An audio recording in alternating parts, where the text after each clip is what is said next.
Finally, the RCMP came to me and they said they've determined that this is no longer a rescue.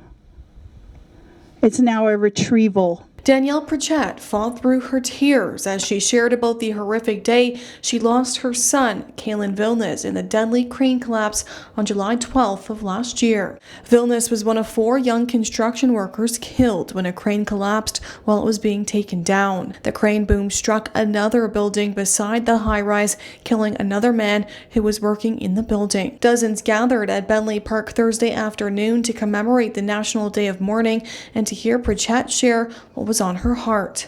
Vilness lost his life at 24 years old.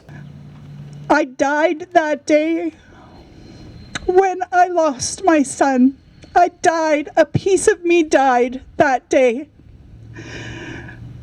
And what I want to share with you, which is super important for each and every person to hear, is that my son was such an advocate for safety, for a safe workplace, for a safe work environment.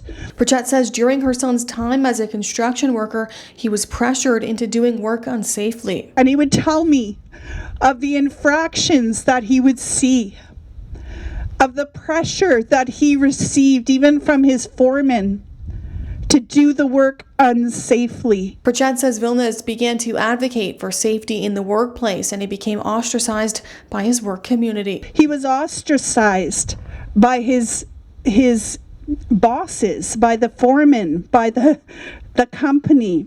He was even demoted in his duties on the job because he was pointing out unsafe work.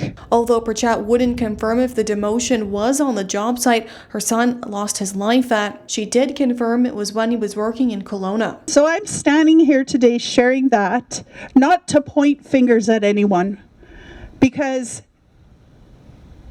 I've worked on work sites. I know what the safety mindset is, and that culture needs to change. Kelowna City Councillor Mohini Singh also spoke Thursday, addressing the latest workplace fatality at Kelowna's UBCO campus.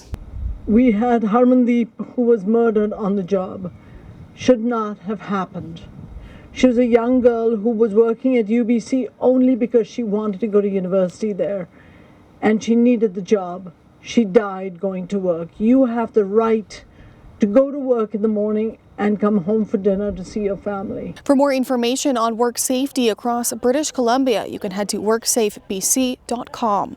For Castanet News, I'm Madison Earhart in Kelowna.